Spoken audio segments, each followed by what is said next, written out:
Église évangélique Grâce Académie. Une église, une vision, un ministère évangélique. Une ambassade du royaume de Dieu, un peuple d'adorateurs, une église sans cloison, une voix prophétique, une vision pour sa génération. Nous prêchons et vivons l'évangile du royaume.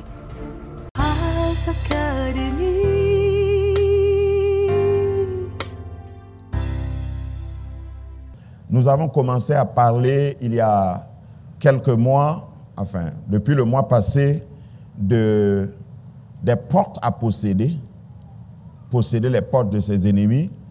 Nous avons fait une transition la semaine passée pour dire qu'il y a certaines portes que tu dois créer parce qu'elles n'existent pas.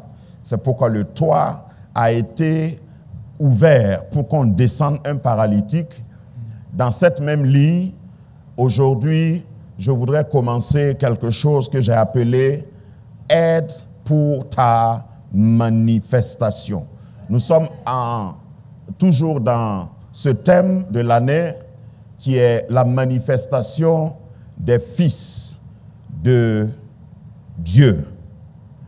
Et il faut que tu saches qu'il y a un prix. Nous avons parlé du prix de ta manifestation. Nous avons parlé plus tôt, au début de l'année, des conditions pour ta manifestation.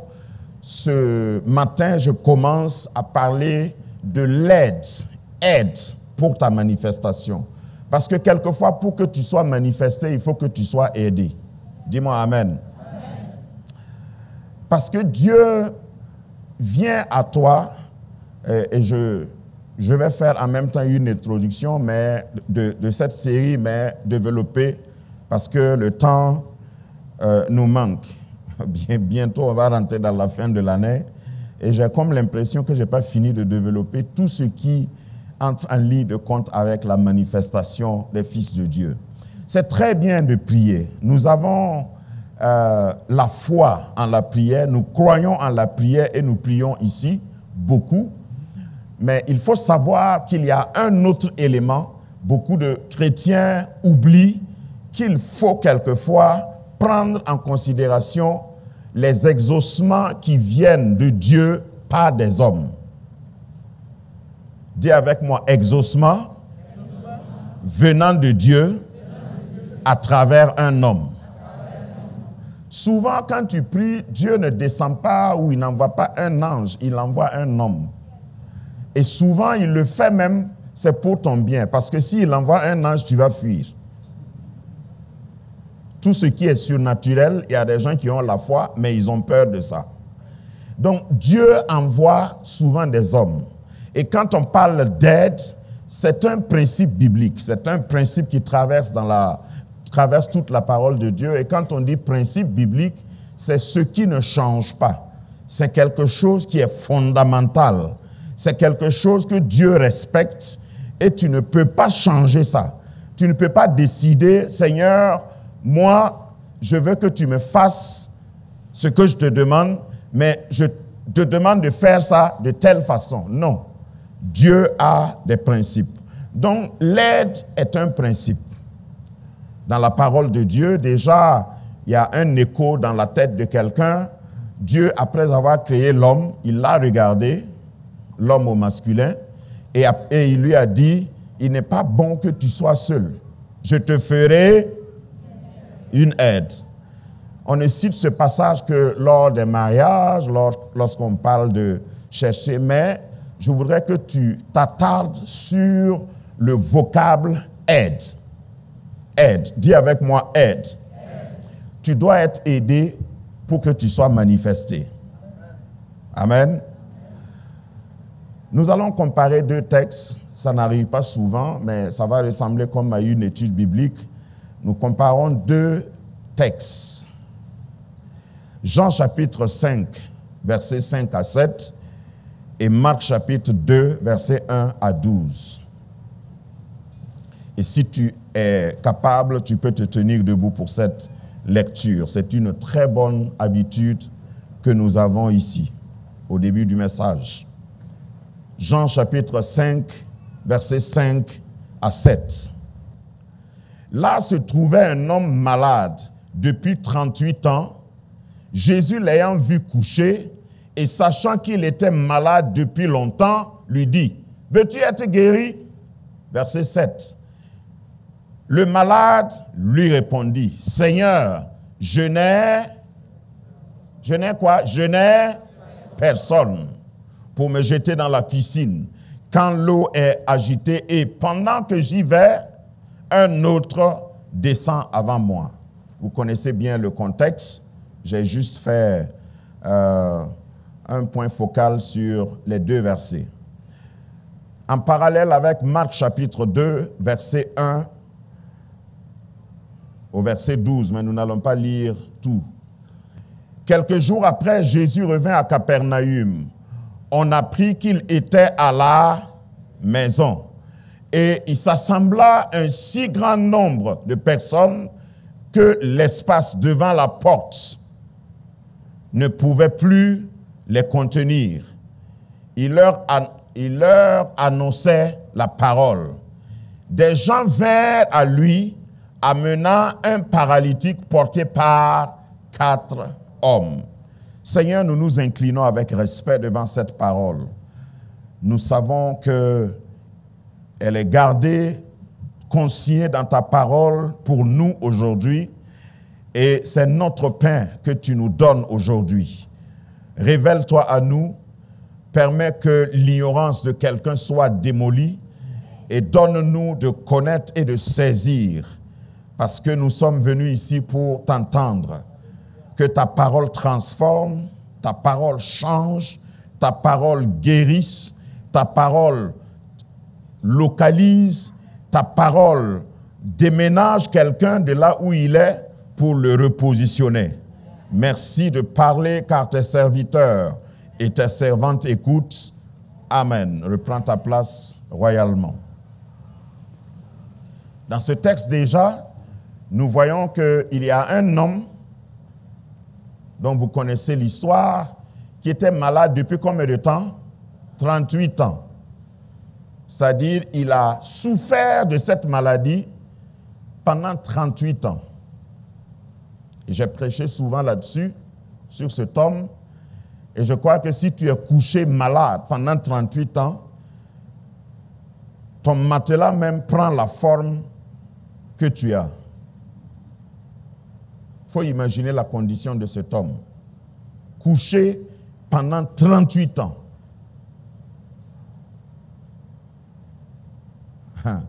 Et quand Jésus lui a posé la question, il a dit, « Je n'ai personne. » Retenez bien que nous parlons d'aide pour ta manifestation. Si tu es malade, je vais parler même de maladie physique, tout comme il y a d'autres maladies sous d'autres formes et dans d'autres domaines. Si tu es malade, ta manifestation va attendre. Ta manifestation est bloquée. Il y a des gens qui sont talentueux. Il y a des gens qui ont des diplômes, mais ils sont malades. Ils sont jolis, mais ils sont malades.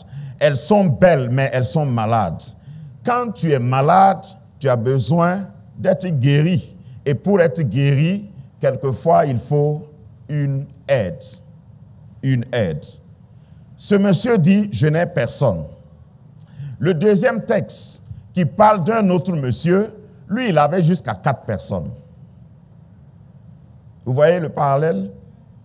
Il y a un qui n'a personne. L'autre a jusqu'à 4. Quelle est la différence? Dans la suite du temps, nous allons essayer de développer, parce que tu as des amis, et la plupart du temps, tu ne peux pas avoir des amis, des aides par accident. Tu ne peux pas être aidé accidentellement. On appelle ça de la providence, ce n'est pas de l'aide. Lorsque tu es aidé, lorsque tu as des gens qui viennent à ton secours, quelquefois, ça dépend de toi. Amen. Mais je vais suspendre ça comme ça. Quand on va arriver, on va développer, mais je sais que tu seras libéré. Je voudrais d'abord te dire qu'il y a 2 dimensions dans tout ce qui est aide. Pour un chrétien, l'aide a deux dimensions. Ce que nous appelons aide là, il y a deux dimensions dans l'aide. Il y a une dimension verticale et il y a une dimension horizontale. Quand tu parles d'aide en tant qu'homme de foi, femme de foi, il faut savoir qu'elle se manifeste toujours. Si l'aide doit être équilibrée, elle est en forme de la croix de Jésus.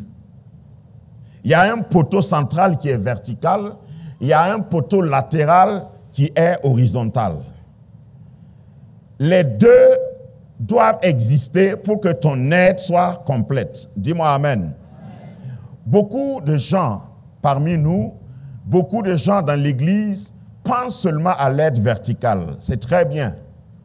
Mais l'aide verticale se fait ou se complète par l'aide horizontale. Tu as besoin de Dieu dans ta vie, mais tu as besoin aussi des hommes que Dieu envoie dans ta vie, des femmes que Dieu envoie dans ta vie. Dis-moi amen.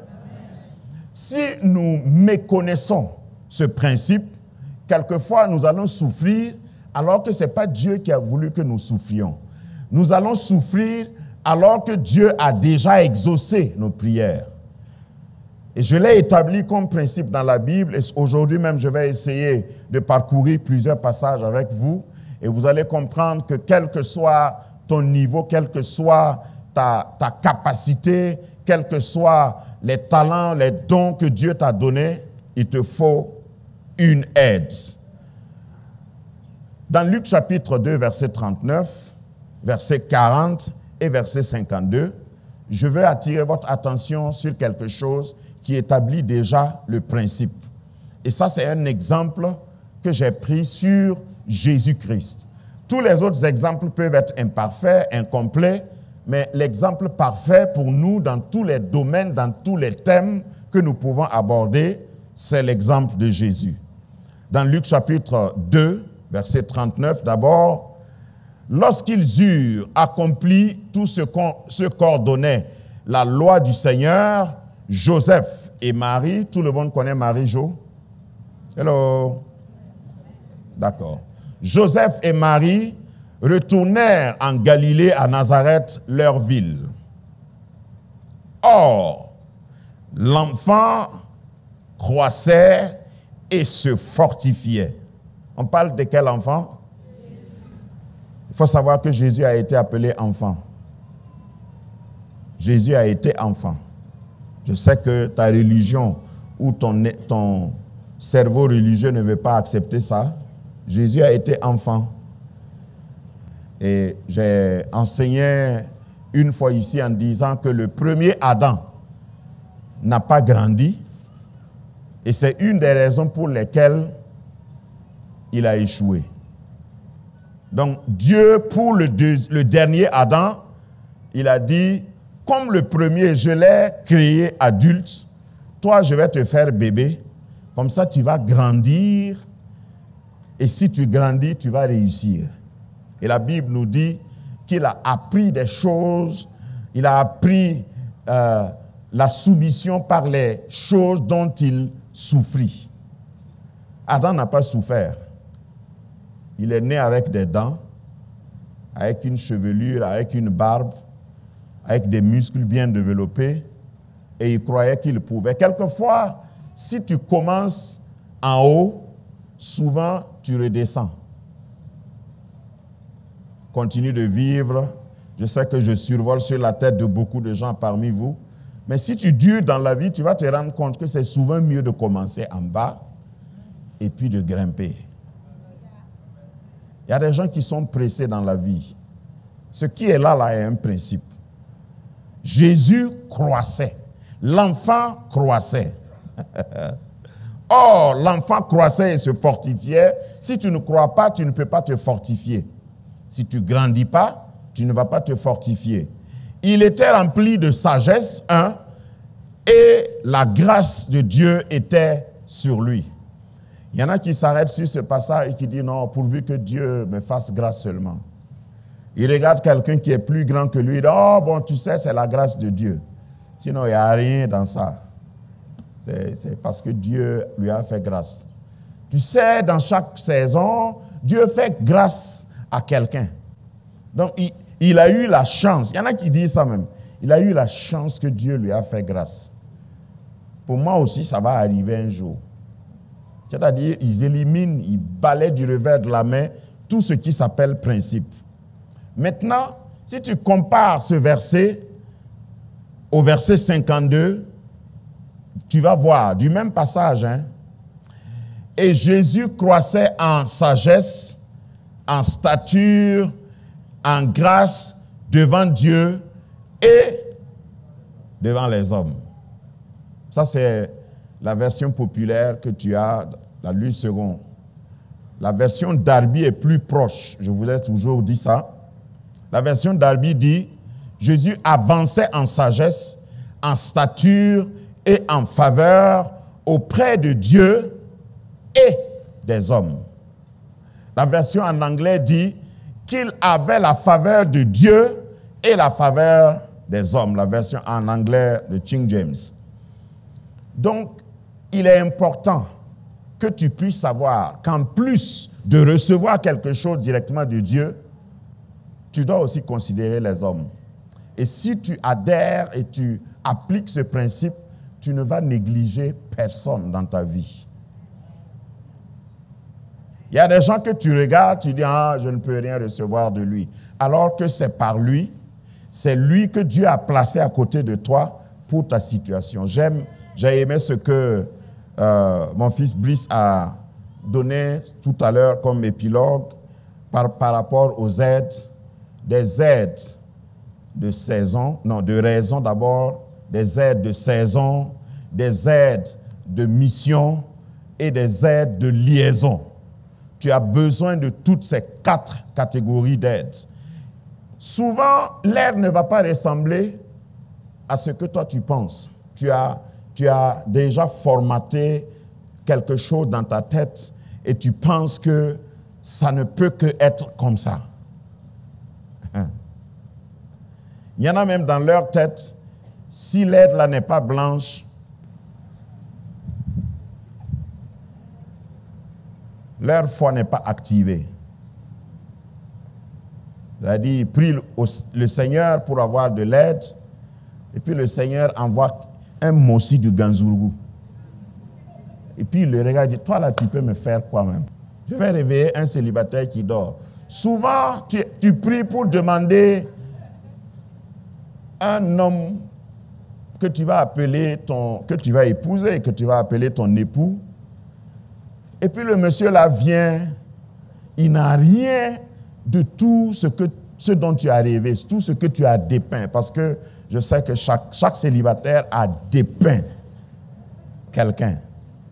Je veux qu'il soit grand, ou je veux qu'il soit court, je veux qu'il soit bien bâti, avec 6 tablettes de chocolat. Je veux qu'il soit intellectuel. Souvent, ceux qui décrivent comme ça avec beaucoup d'exigences, là, eux-mêmes, ils n'ont pas ça. C'est ça qui est curieux.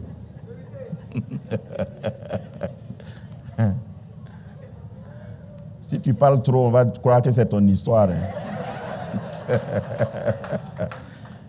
Ils essayent de donner toutes sortes de critères que eux-mêmes ne peuvent pas remplir. Et puis Dieu te fait rencontrer quelqu'un, tu as de la peine même à échanger avec la personne. Dis à ton voisin, si tu me négliges maintenant, plus tard, il te serait difficile de t'approcher de moi.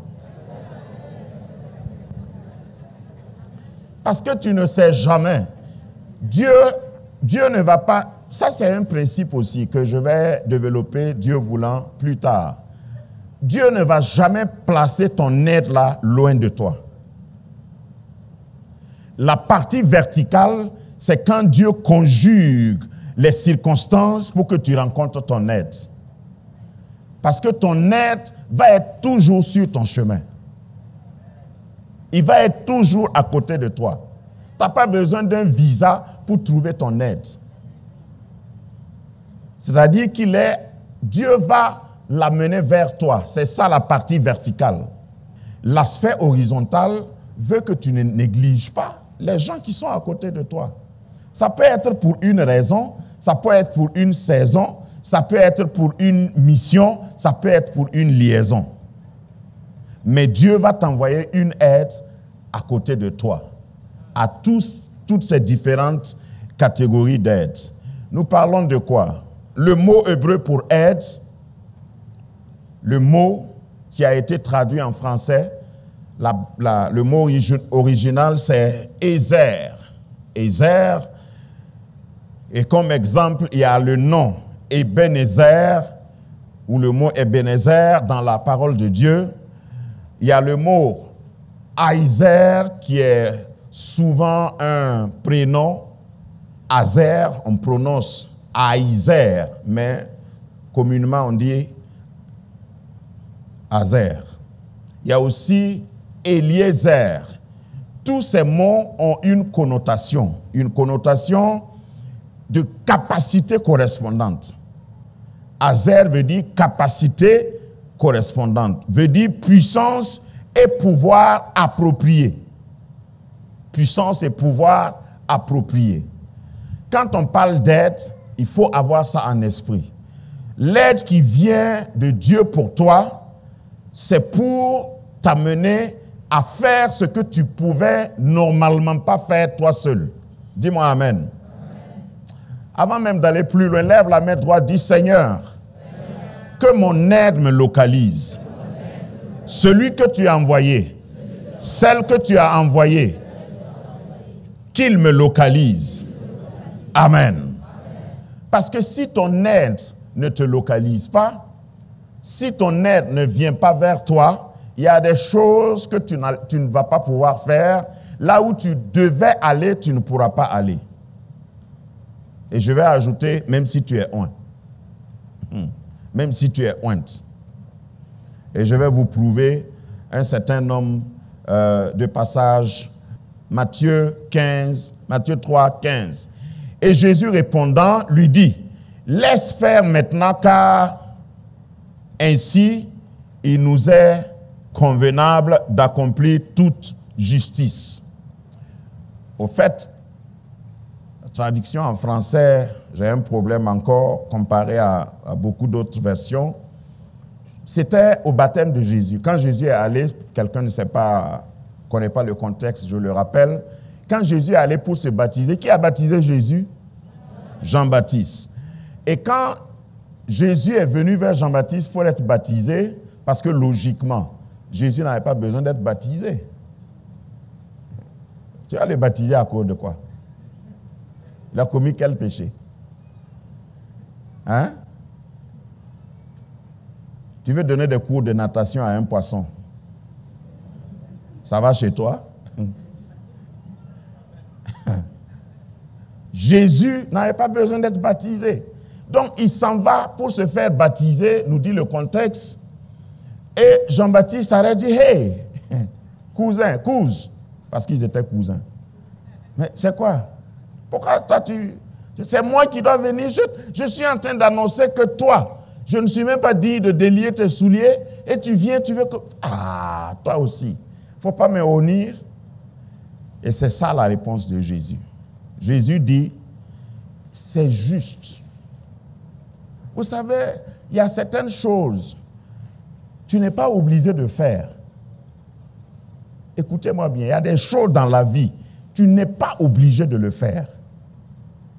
Mais parce que c'est juste, il faut le faire. Il y a des gens, non, est-ce que je suis obligé? Est-ce que je suis obligé de venir au culte à l'heure? C'est quoi? Je ne viens pas t'adorer. Je viens pour Dieu. Dieu est éternel. Donc je peux venir avec 1h30 de retard. Il est infini. C'est logique, non, ce que je dis? Je n'ai pas besoin de me presser pour aller dans la maison de Dieu comme si Dieu va voyager. Dieu est en moi. Commencez votre culte là, j'arrive. Tu n'as pas besoin d'être à l'heure. Et ce que tu dis là, c'est vrai. Mais Jésus dit dans ce passage, quand c'est juste, il faut le faire. Ce qu'il voulait dire, c'est que toi, Jean-Baptiste, Tu es mon prédécesseur. Tu m'as dévancé. Tu es la voix autorisée dans cette ville. Je ne peux pas commencer à prêcher sans passer par toi. C'est un principe. Et Jésus s'est plié à ça. Il n'avait pas besoin de se baptiser. Non. Jean a d'ailleurs dit, c'est moi qui devais venir pour que tu me baptises. Et Jésus dit, je vais faire ça. L'autre explication, c'est que Jésus voulait aussi donner l'exemple à nous. Il y a des gens qui t'ont dévancé dans ce que tu veux faire. Que ce soit en business, que ce soit dans le mariage, que ce soit dans la vie professionnelle, il y a des gens qui t'ont dévancé. Il y a des gens qui ont ce que toi tu cherches. Et la vie est comme ça. Il ne faut pas croire que c'est injuste. Ceux qui n'ont pas compris ça, ils peuvent travailler dans une entreprise et à chaque pause, quand ils sont au service, ils insultent, ils maudissent le patron. Mais lui là même, c'est parce qu'il a eu la chance. Il ne connaît rien. Il y a un jeune que j'ai repris comme ça, qui est venu parce qu'il a perdu son emploi. Son patron l'a chassé. Ça fait plusieurs années en arrière. Et quand j'ai demandé les raisons, il a dit non, le gars là même, il est illettré. N'est pas allé à l'école. Comprend rien, c'est un taré. Il a dit les mêmes mots. J'ai dit, ah bon, c'est lui qui te paye? Ouais, mais il ne connaît rien. Il te paye. Et puis tu parles comme ça. Au fait, tu es en train de maudire ton salaire. Retenez bien ça. Quand tu parles comme ça, tu es en train de maudire ton salaire. Si tu travailles chez quelqu'un comme serviteur, tu travailles chez quelqu'un, souvent même dans la maison, comme aide, et puis dès que le patron ou la patronne tourne le dos, tu es en train de critiquer négativement, maudire. Au fait, tu te mets en retard. Et c'est un principe biblique.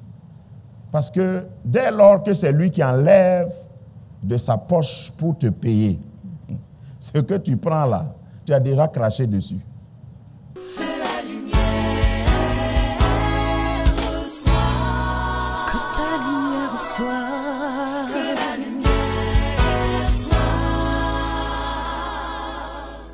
Eyes of